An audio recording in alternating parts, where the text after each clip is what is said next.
446 میں آ کر شیعوں کی حکومت کو ختم کیا تغرل بیگ سلجوکی نے۔ سلجوک مسلمان ہوئے تھے محمود غزنوی کے دور میں، سلجوک ان کے بڑے کا نام تھا۔ تو ایک دفعہ محمود غزنوی نے سلجوک سے پوچھا اگر مجھے تیری مدد کی ضرورت ہو تو کتنے آدمی پیش کر سکتے ہو؟ تو اس نے ایک تیر دیا، کہا یہ ایک تیر ہے میرا، کسی کو یہ تیر بھیج کر میرے علاقے میں بھیج دو تو چند گھنٹوں میں 1,00,000 تلواریں تیرا پہرا دینے کے لیے تیار ہوں، میرے پاس اتنی طاقت ہے۔ تو یہ سلجوک کی نسل میں تھا تغرل بیگ۔ اللہ تعالیٰ نے جب عرب زوال کا شکار ہو گئے اور ضعف کا شکار ہو گئے، جیسے بڑھاپے کا کوئی علاج نہیں، جب قوموں پہ زوال آتا ہے تو اس کا بھی کوئی علاج نہیں، پھر اور قوم کو جگہ ملتی ہے۔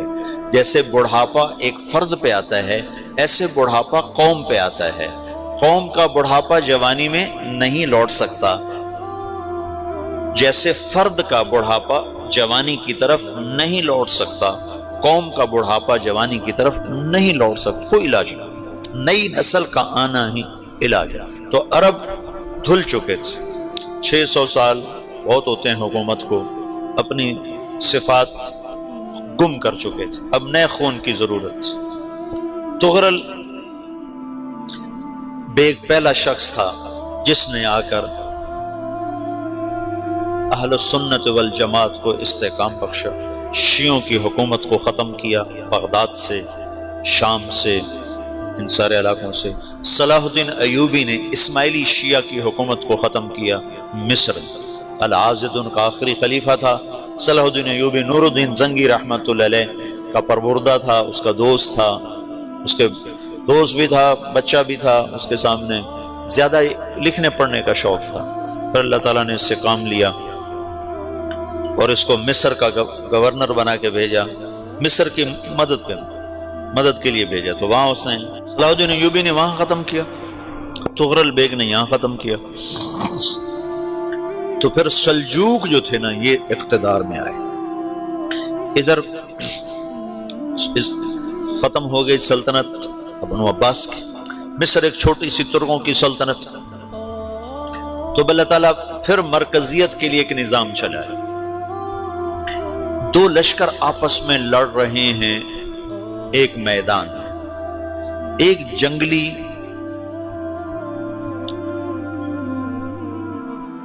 بدوؤں کا قافلہ، جنگل کے لوگ اپنے قبیلے کو لے کر، ایک جنگلی قبیلہ اپنے سردار کے ساتھ نقل مکانی کر رہا ہے ایک جگہ سے دوسری جگہ۔ اللہ کا نظام کہ یہ لوگ چلتے چلتے چلتے اس وادی میں پہنچ گئے جہاں جنگ ہو رہی ہے، دو لشکر آپس میں لڑ رہے ہیں۔ جب یہ وہاں پہنچتے ہیں تو ایک لشکر کے قدم اکھڑ رہے ہیں اور دوسرا غالب آ رہا ہے۔ ان کو نہیں پتا شکست کھانے والے کون ہیں اور فتح پانے والے کون ہیں، ان کو نہیں پتا۔ اس جنگلی قبیلے کے سردار کا نام بھی تغرل ہے، تغرل۔ تو یہ سردار کہتا ہے جو شکست کھا رہے ہیں ان کی مدد کرو، کچھ پتہ نہیں کون ہے، کہتا جو شکست کھا رہے ہیں ان کی مدد کرو۔ تو 400 وحشی جنگلیوں نے فاتح لشکر کے پیچھے حملہ کر دیا۔ وہ تو ایک کافی ہوتا تھا، 400 دوڑ جب تلواریں پڑیں تو چند لمحوں میں نقشہ بدل گیا، بھاگنے والے جم گئے اور جمنے والے بھاگ پڑے۔ جب جنگ ختم ہوئی تو شکست خوردہ لشکر کے بادشاہ نے ان کو بلایا، اسے پوچھتا ہے مجھے جانتے ہو میں کون ہوں؟ کہا نہیں۔ کہا تو تم نے میری مدد کیوں کی؟ کہا انسانی ہمدردی کی وجہ سے، تمہیں شکست ہو رہی تھی اس لیے تمہاری مدد کی۔ پھر اس نے اپنا تعارف کرایا، میں ہوں سلیمان سلجوکی، ترکی کا بادشاہ۔ مسلمانوں کا لشکر تھا اور تاتاریوں سے شکست کھا رہا تھا، تاتاری فتح پا رہے تھے، مسلمان شکست کھا رہے تھے۔ تو وہ اللہ کی غیبی مدد بن کر آئے، تو وہ اس سے کہتا ہے میرے ساتھ رہنا پسند کرو گے؟ تم نے میرے اوپر احسان کیا ہے، میں اس کا بدلہ دینا چاہتا ہوں، میرے ساتھ رہنا پسند کرو گے؟ کہنے کا کر لوں گا۔ تو اس کو لے کر ترکی آیا، اور استنبول اس وقت روم کی حکومت میں تھا، اس سے فتح کیا اس تغرل کے آگے چوتھے پانچویں پڑپوتے محمد فاتح نے۔ تو یہ استنبول ہے، یہ ترکی ہے، بیچ میں ایک چھوٹا سمندر ہے، یہاں ایک جاگیر ہے۔ تو سلطان سلیمان کہتا ہے یہ جاگیر تجھے وقف ہے، ادھر سے رومی مجھے تنگ کرتے ہیں حملے کر کر کے، تو میرا دفاع کرتے رہنا، یہ جاگیر تیری۔ اس جاگیر پہ اس نے اپنے قافلے کو آباد کر دیا، اپنے قبیلے کو، اور ایک چھوٹی سی حکومت بنا لی، جو ایک صوبہ سمجھو سلمان سلجوقی کا، وہ ایک چھوٹا سا صوبہ ہے۔ وہاں جب یہ رہ پڑا تو پھر یہ ایک شیخ کے بیت ہوتا ہے، وہاں شیخ طریقت ہے، ان کے یہ بیت ہونے جاتا ہے، وہ اس کو رات اپنے پاس ٹھہراتا ہے، تو ایک کمرے میں ان کو ان کا خادم ٹھہراتا ہے۔ یہ جب کمرے میں جاتا ہے تو سامنے دیوار میں تاکچے پر قرآن پڑا ہوا ہے، تو یہ تغرل بیگ کہتا ہے یہ کیا ہے، یہ کیا ہے؟ تو وہ خادم کہتا ہے یہ کتاب اللہ ہے، قرآن ہے۔ اچھا، وہ اس کو وہاں چھوڑ کے باہر چلا جاتا ہے۔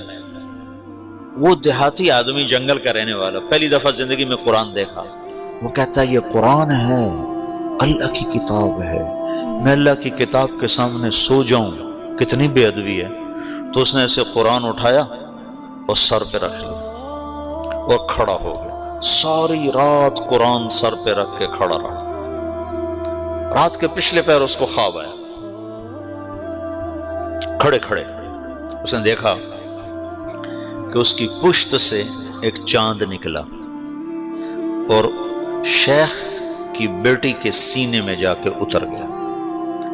پھر اس لڑکی کے سینے سے ایک درخت نکلا جو پھیلتے پھیلتے پھیلتے 3 بر اعظم پہ چھا گیا، افریقہ پر، یورپ پر، ایشیا پر۔ پھر اس کی آنکھ کھل گئی، وہ کھڑا ہوا ہے، تو اس نے صبح یہ خواب اپنے شیخ کو سنایا، تو انہوں نے اپنی بیٹی اس کے نکاح میں دے دی۔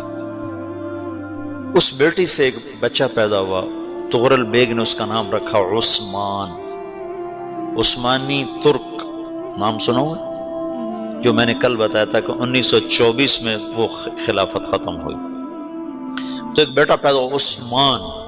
عثمان نے پھر ایک نئی اسلامی حکومت کی بنیاد رکھی جو 1924 تک چلتی رہی، کوئی 800 سال یہ حکومت چلی۔ تو حکومت کا شرازہ بکھرا، لیکن پھر جڑ جاتا تھا، اور وہ قرن اول والا جوڑ کبھی نہ پیدا ہوا، ٹکڑے بن گئے۔ ان ٹکڑوں میں اللہ لوگ پیدا کرتا رہا جو دعوت دیتے رہے، دعوت زندہ رہی۔ جو تربیت کا نظام تصوف کے ساتھ تھا، اب وہ تبلیغ کے ساتھ۔